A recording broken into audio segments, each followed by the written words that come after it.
الحمدللہ رب العالمین والصلاة والسلام علی محمد الامین فاعوذ باللہ من الشیطان الرجیم بسم اللہ الرحمن الرحیم۔ خواتین و حضرات، ہم میزان حصہ دوم میں قانون معاشرت کا مطالعہ کر رہے ہیں۔ یہ اس حصے کا دوسرا باب ہے۔ سورہ نور میں اختلاط مرد و زن کے آداب زیر بحث ہیں۔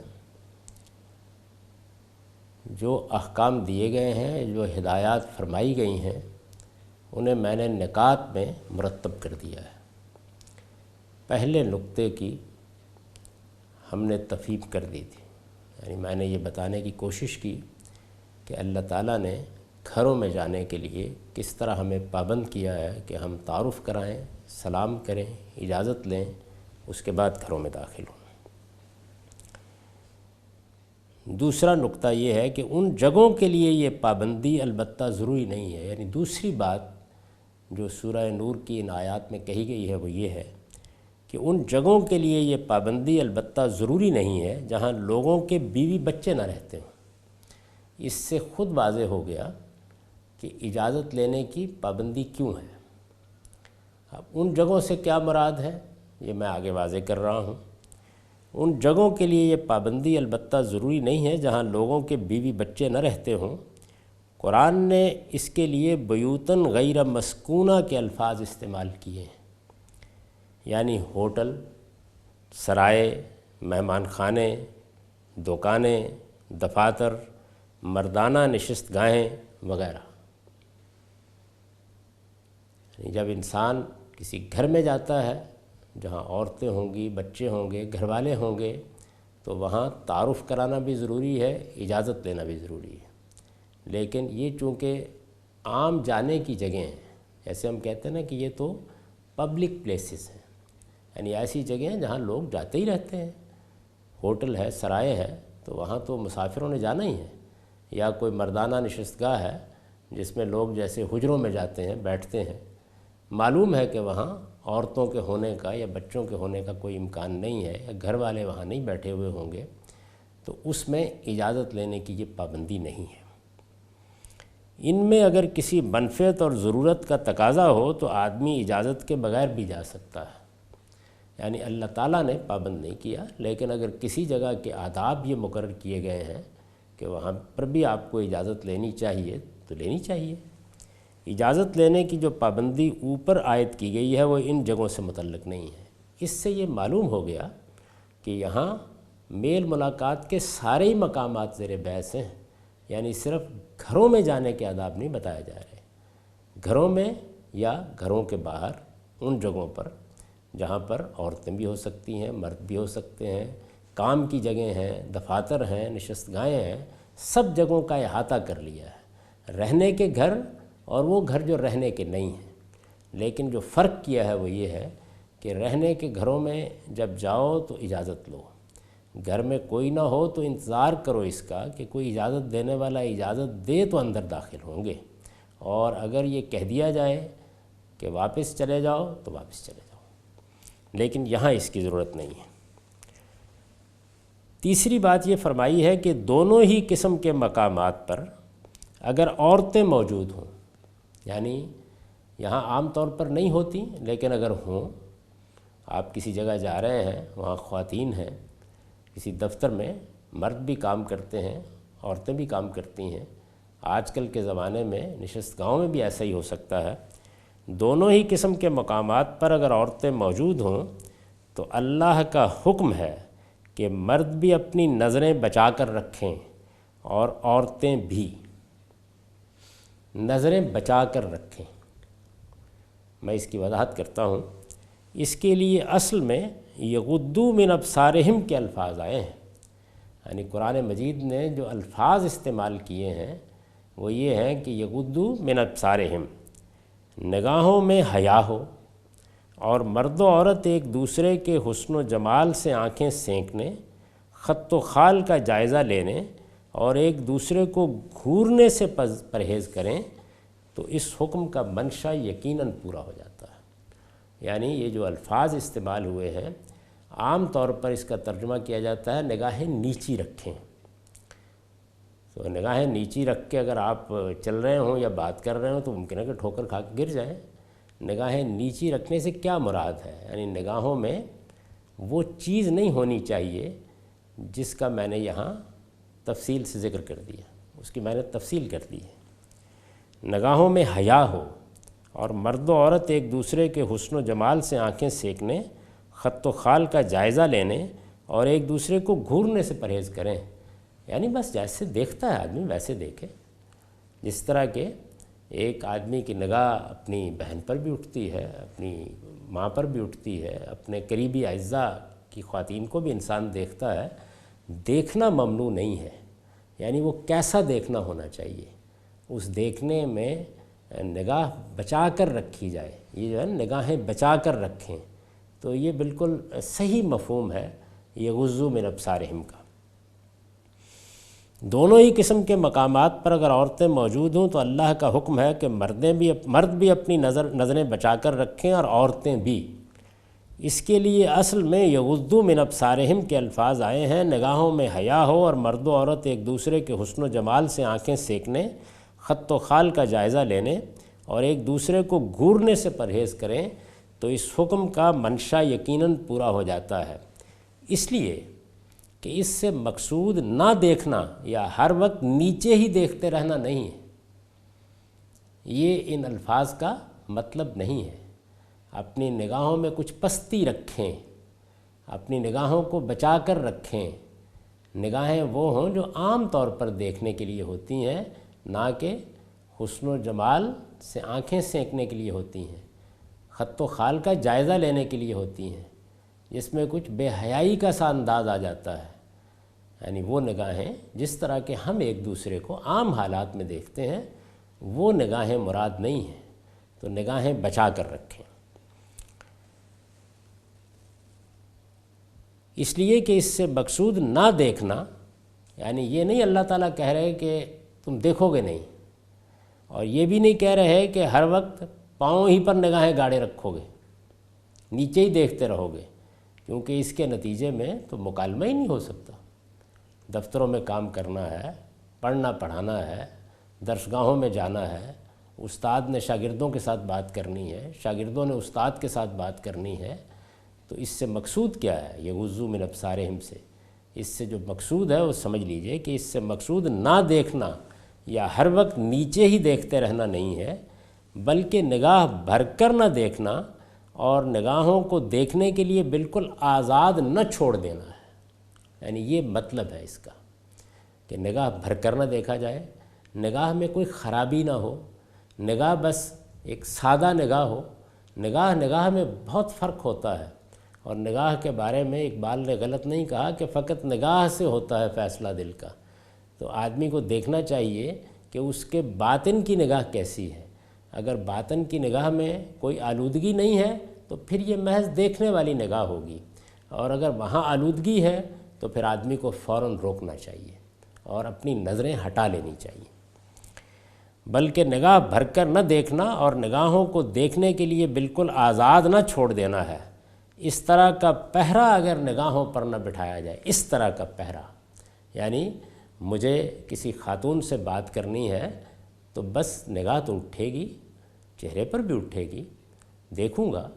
یعنی ایسا نہیں ہے کہ مجھے نیچے ہی دیکھتے رہنا ہے یا نہیں دیکھنا، آنکھیں بند کر لینی ہے، دیکھوں گا لیکن کیسے دیکھوں گا، یعنی وہ نگاہ کیسی ہونی چاہیے، بلکہ نگاہ بھر کر نہ دیکھنا۔ یعنی ایک تو یہ چیز ملحوظ رکھنی چاہیے کہ دیکھنا ہے، نہ کہ نگاہ بھر کر دیکھنا ہے، اور نگاہوں کو دیکھنے کے لیے بالکل آزاد نہ چھوڑ دینا ہے۔ یعنی نگاہیں اگر تو ضرورت کے تحت اٹھ رہی ہیں اور آدمی دیکھ رہا ہے تو ٹھیک، لیکن اگر ان کو آزاد چھوڑ دیا ہے کہ وہ اب جس طرح دیکھنا چاہتی ہیں اور باطن کے جس جذبے کے ساتھ دیکھنا چاہتی ہیں اس طرح دیکھیں، تو پھر یہ اس حکم کی خلاف ورزی ہوگی۔ اس طرح کا پہرا اگر نگاہوں پر نہ بٹھایا جائے تو نبی صلی اللہ علیہ وسلم کے الفاظ میں یہ آنکھوں کی زنا ہے۔ اس سے ابتدا ہو جائے تو شرمگاہ اسے پورا کر دیتی ہے یا پورا کرنے سے رہ جاتی ہے۔ یہ رسالت میں آپ صلی اللہ علیہ وسلم کا ارشاد ہے۔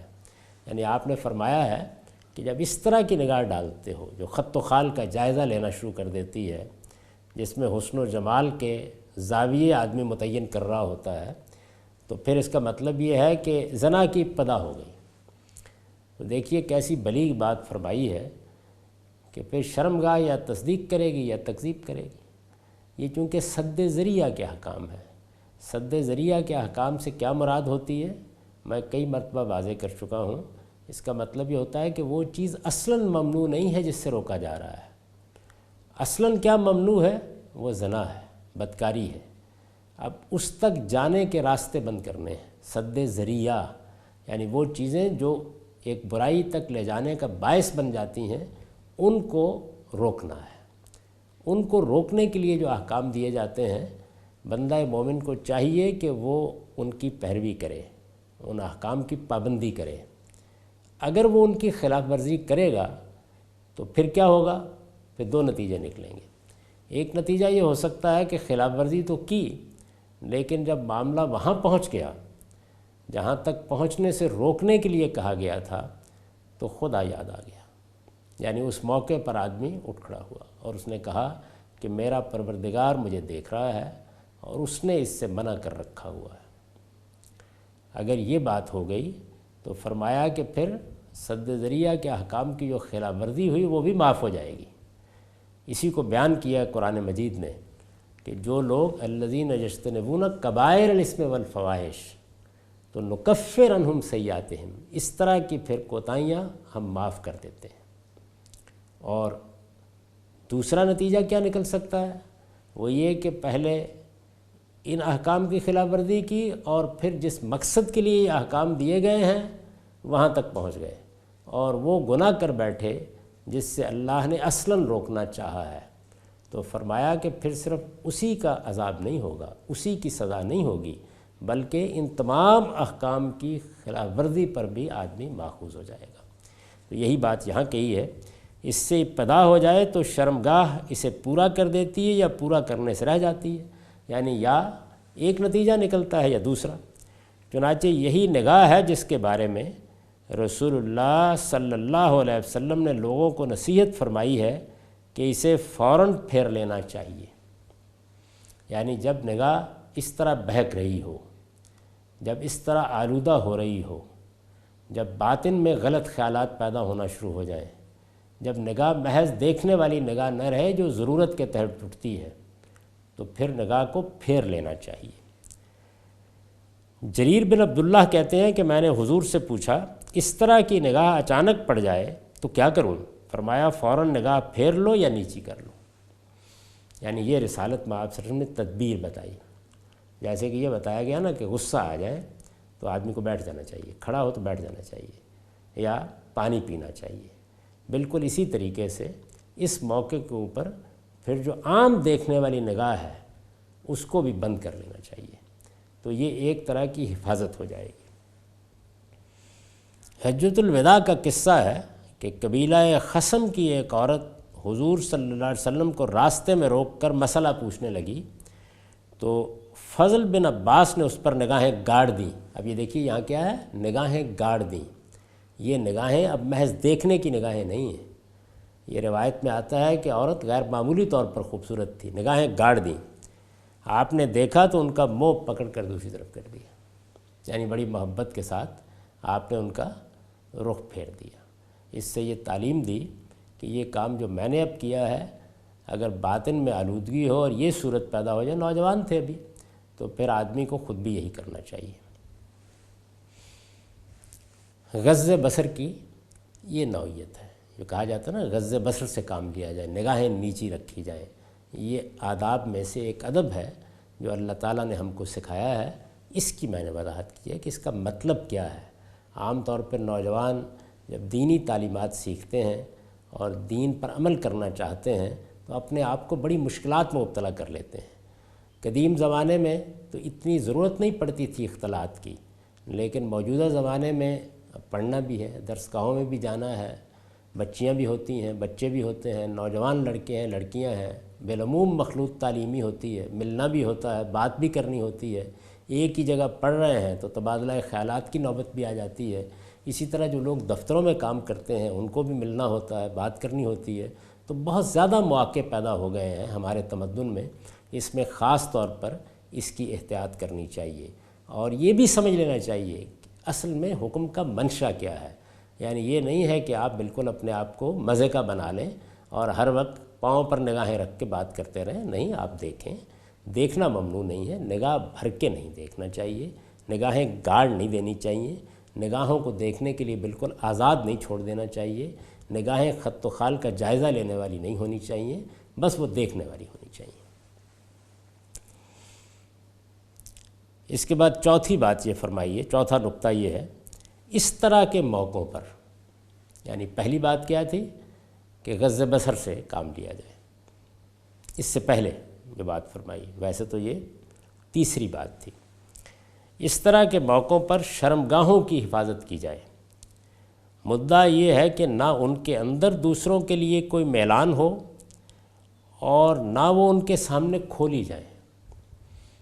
یعنی اصل میں جس چیز کی حفاظت مقصود ہے وہ یہ ہے، پہلے نگاہ کے بارے میں کہا اور اب یہ بتایا کہ شرمگاہیں بھی اپنے اندر بہت سے میلانات رکھتی ہیں، یہ کشش خدا نے رکھی ہوئی ہے، تو اب اس پر پہرا بٹھاؤ۔ اس طرح کے موقعوں پر شرمگاہوں کی حفاظت کی جائے۔ مدعا یہ ہے کہ نہ ان کے اندر دوسروں کے لیے کوئی میلان ہو اور نہ وہ ان کے سامنے کھولی جائے، بلکہ عورتیں اور مرد ایک جگہ موجود ہوں تو چھپانے کی جگہوں کو اور بھی زیادہ اہتمام کے ساتھ چھپا کر رکھا جائے۔ یعنی جو یہ لفظ فروج استعمال ہوا ہے تو یہ اصلاً تو شرمگاہوں کے لیے ہے، لیکن اس میں تھوڑی سی وسعت ہے، یعنی اندیشے کی جگہیں، یعنی ایک تو شرمگاہ ہے اور ایک اس کے ملحقات ہیں، یعنی جن میں جنسی کشش رکھی ہے اللہ تعالیٰ نے، تو مطلب یہ ہے کہ ان سب کی حفاظت کی جائے۔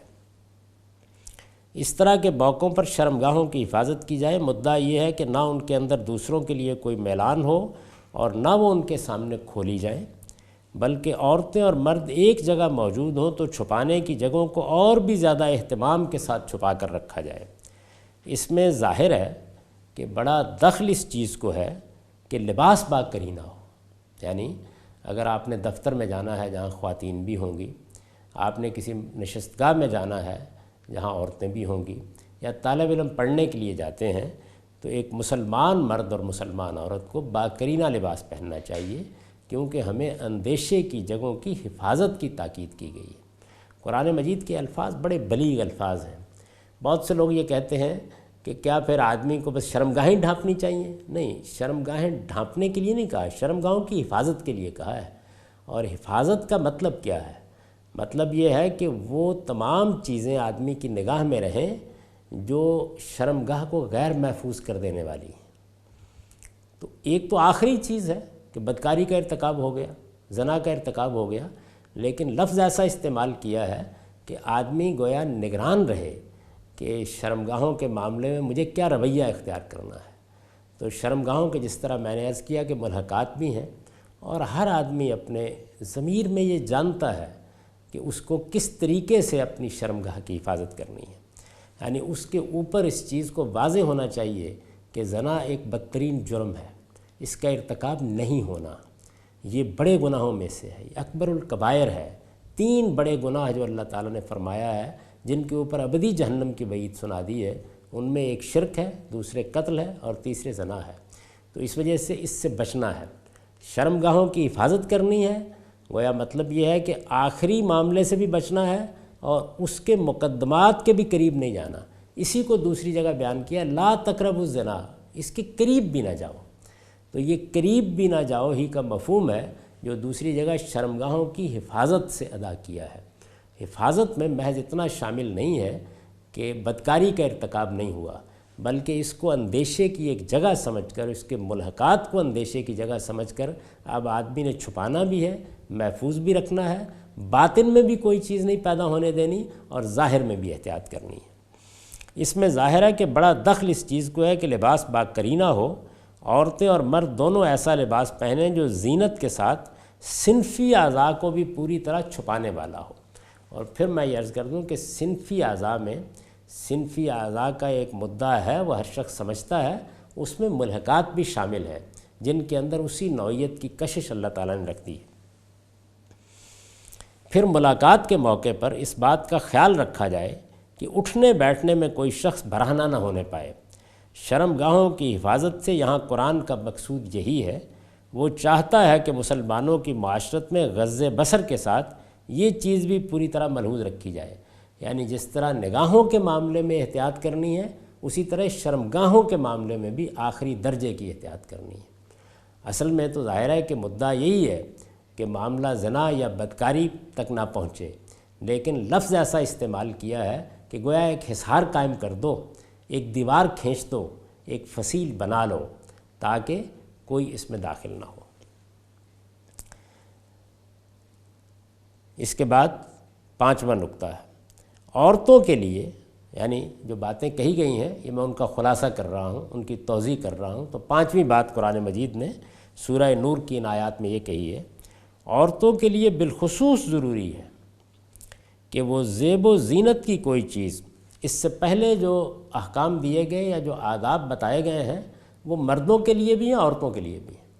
یعنی مردوں کو خطاب کر کے کہا ہے غض بصر سے کام لو، عورتوں کو بھی کہا ہے غض بصر سے کام لو۔ مردوں کو کہا ہے الگ الگ خطاب کر کے کہا ہے، مردوں کو خطاب کر کے کہا ہے کہ اپنی شرمگاہوں کی حفاظت کرو، پھر عورتوں کو کہا ہے کہ اپنی شرمگاہوں کی حفاظت کرو۔ لیکن اب عورتوں کے لیے خاص کچھ آداب ہیں۔ عورتوں کے لیے بالخصوص ضروری ہے کہ وہ زیب و زینت کی کوئی چیز اپنے قریبی اعزاء اور متعلقین کے سوا کسی شخص کے سامنے ظاہر نہ ہونے دیں۔ یعنی عورتوں کے معاملے میں 2 صورتیں ہوتی ہیں۔ ایک یہ ہے کہ عام حالات میں جیسے خواتین رہتی ہیں، گھر میں ہیں، گھر سے باہر بھی سادہ لباس پہنا ہوا ہے، کوئی خاص زیب و زینت نہیں کی ہوئی ہے، تو یہ صورتحال تو عام صورتحال ہے، اس میں اللہ تعالیٰ نے کوئی پابندی نہیں لگائی۔ بس وہی 2 باتیں جو اوپر کہہ دی ہیں، مردوں کو بھی عورتوں کو بھی وہی مقصود ہے، اس سے زائد کچھ نہیں عام حالات میں۔ لیکن عورتوں میں زیب و زینت کی خواہش بھی ہوتی ہے۔ زیب و زینت میں سبھی چیزیں شامل ہیں، یعنی عورتیں بناؤ سنگار بھی کرتی ہیں، زیورات بھی پہنتی ہیں، لباس کے معاملے میں بھی ظاہر ہے ان کے انتخاب کی نوعیت آرائش کے پہلو کو سامنے رکھ کر ہی ہوتی ہے۔ تو یہ فرمایا ہے کہ زیب و زینت نمایاں نہیں کرنا چاہیے، ان کو اپنے زیب و زینت کی نمائش نہیں کرنی چاہیے۔ یعنی ایک چیز ہے حسن، قرآن مجید کے الفاظ یہ نہیں ہے کہ لا یبدین حسنہن، عربی زبان میں یہی لفظ آتا ہے۔ یہ دیکھیے رسالت با آپ صلی اللہ علیہ وسلم کو خطاب کر کے یہ کہا ہے کہ ازواج مطہرات کو آپ اب طلاق نہیں دے سکتے، اگرچہ وَلَوْ أَعْجَبَكَ حُسْنُهُنَّ، کسی دوسری عورت کا حسن آپ کو کتنا ہی پسند کیوں نہ آئے اور آپ تبدیل کرنا چاہیں، وہاں حسن کا لفظ استعمال کیا ہے، یہاں زینت کا لفظ ہے۔ زینت کا مطلب کیا ہے؟ ما یتزین بہ، یعنی جس سے ہم کسی چیز کو بناتے اور سنوارتے ہیں۔ جیسے خواتین لپسٹک استعمال کریں گی، غازہ استعمال کریں گی، بناؤ سنگار کے دوسرے طریقے اختیار کریں گی، زیورات پہنیں گی، یہ چیزیں ہیں جن سے زینت حاصل کی جاتی ہے۔ چنانچہ لباس کو بھی زینت کہا ہے، اس سے بھی ہم اپنے جسم کو بناتے سنوارتے بہتر صورت میں دوسروں کے سامنے پیش کرتے ہیں۔ تو زینت کا لفظ بہت جامع لفظ ہے، لیکن یہ بہرحال جسمانی حسن کے لیے نہیں آتا، یعنی عربی زبان میں اس کی کوئی گنجائش نہیں ہے۔ زینت کہتے ہی ان چیزوں کے ہیں کہ جو اوپر سے آتی ہیں اور جن سے بنایا سنوارا جاتا ہے۔ آپ کا گھر ہے، آپ نے اس میں صوفے رکھ دیے، آپ نے اس میں قالین بچھا دیا، آپ نے اس میں فرنیچر رکھ دیا، پردے لٹکا دیے، تو یہ چیزیں ہیں جو گھر کی زینت کا باعث بن رہی ہیں۔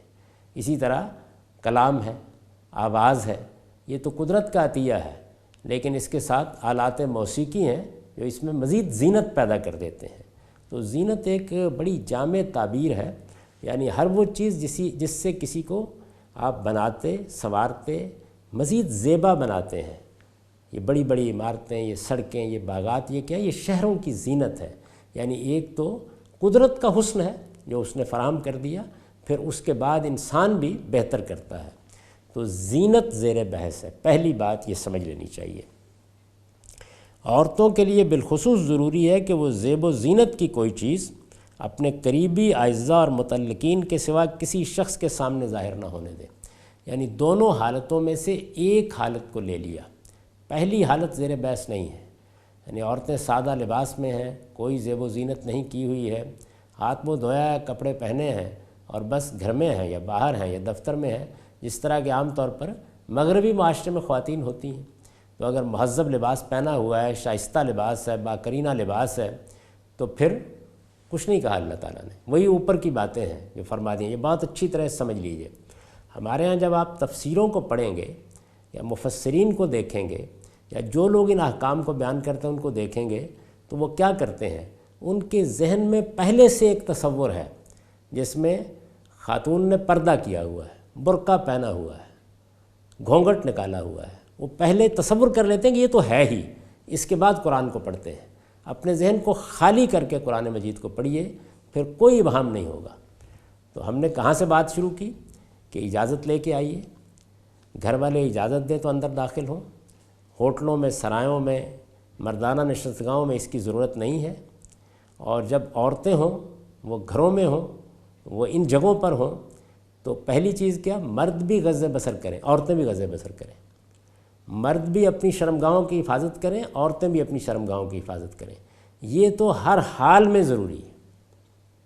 لیکن اب جب زینت کا معاملہ آیا ہے تو بہت اچھی طرح سمجھ لیجئے کہ یہ نہیں کہا جا رہا کہ ولا یبدین حسنہن، یہ نہیں کہا جا رہا، بلکہ ولا یبدین زینتہن، وہ اپنی زینتوں کو نمایاں نہ ہونے دیں۔ یعنی اگر آرائش کی ہے، زیبائش کی ہے، زیورات پہنے ہیں، تو اب نوعیت تبدیل ہو گئی۔ اب اللہ تعالیٰ کی ہدایت یہ ہے کہ ایک خاص دائرہ ہے اعزہ اقربا کا، اس کے اندر ہی ان کو نمایاں ہونا چاہیے، اس سے باہر یہ نمایاں نہیں ہونے چاہیے۔ عورتوں کے لیے بالخصوص ضروری ہے کہ وہ زیب و زینت کی کوئی چیز اپنے قریبی اعزہ اور متعلقین کے سوا کسی شخص کے سامنے ظاہر نہ ہونے دیں۔ اس سے زیبائش کی وہ چیزیں البتہ مستثنیٰ ہیں جو عادتاً کھلی ہوتی ہیں۔ یعنی اب یہ دیکھیے کہ یہاں بھی اللہ تعالیٰ نے ایک استثناء بیان کر دیا ہے، یہ فرمایا ہے کہ لا یبدین زینتہن الا ما ظہر منہا، یہ ایک استثناء ہے، وہ اپنی زینتوں کو نمایاں نہ کریں، زینتوں کو ظاہر نہ کریں۔ ظاہر ہے اس کا مطلب یہ ہوا کہ زینتوں کو چھپا کر رکھیں، الا ما ظہر منہا، سوائے ان کے جو ان میں سے کھلی ہوتی ہیں۔ وہ کون سے زینت کے مقامات ہیں جو کھلے ہوتے ہیں؟ یعنی ہاتھ، پاؤں اور چہرے کا بناؤ سنگار اور زیورات وغیرہ۔ پہلی چیز کیا ہے؟